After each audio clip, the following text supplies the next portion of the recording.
김 박사, 오늘의 키워드 시간입니다. 오늘의 주요 뉴스 키워드로 알아볼 텐데요. 김대호 박사님과 함께합니다. 박사님 안녕하세요. 네, 반갑습니다. 네, 오늘 5개 키워드 준비되어 있습니다. 첫 번째 키워드부터 함께 보시죠.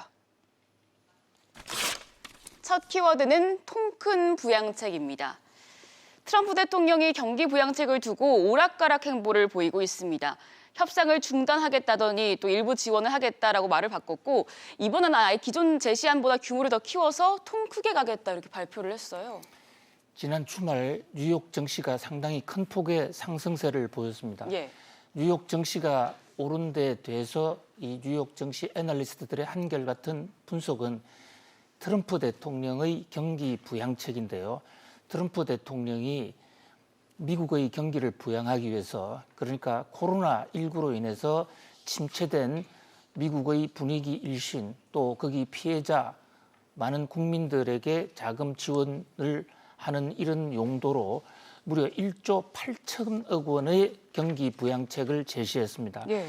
그동안 트럼프 대통령이 야당의 압박에도 불구하고 1,600억 원 이상은 1,600억 달러 이상은 안 된다고 했는데 여기에 비해서 2천억 달러를 더 추가한 것이거든요.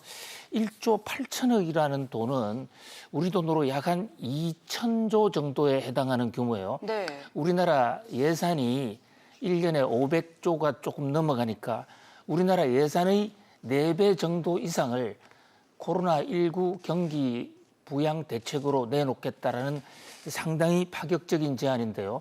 그동안 트럼프 대통령이 와 미국이 펴왔던 이 경기 부양책은 4차례에 걸쳐 진행이 됐습니다. 코로나19 이후로요.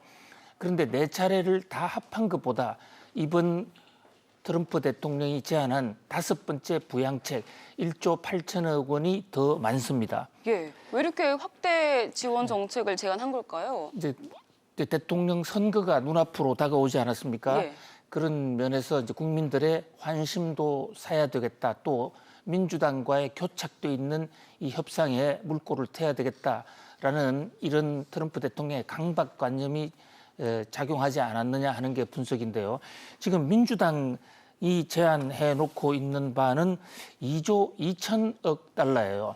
그러니까 민주당보다도 트럼프 대통령의 1조 8천억 원은 2천억을 올렸습니다만은 여전히 4천억 달러의 차이가 있습니다. 예. 우리나라하고는 반대죠.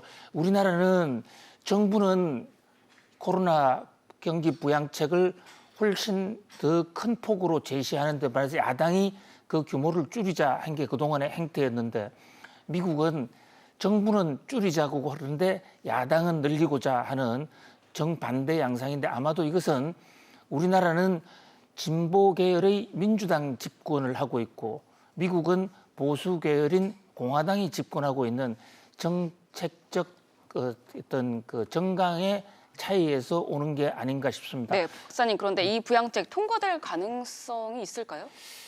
예, 현재 부양책은 불가피하게 여야가 어느 쪽도 반대하지 못할 것입니다. 그러니까 부양책은 통과가 확실시 되고 있고요.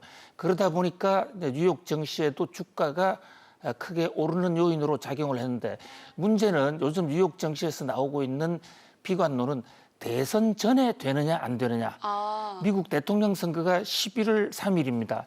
이제 정확하게 20일 앞으로 다가왔습니다. 거의 지금 초읽기 수준으로 다가온 거죠.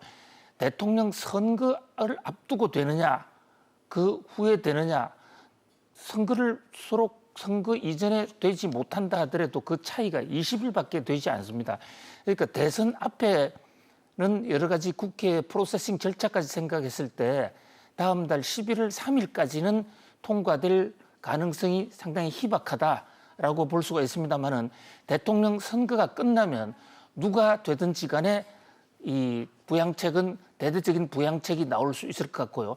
특히 현재 지금 미국의 대선에서는 공화당보다는 민주당의 집권 가능성이 훨씬 더 높아지지 않았습니까? 예. 현재 지금 지지율 격차가 무려 20%포인트 차로 벌어졌거든요.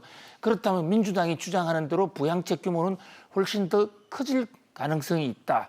그런 면에서 부양책에 대한 기대가 계속 흘러나오고 있고 이것이 세계 증시에 큰 활력소로 작용을 하고 있는 이런 모양새입니다.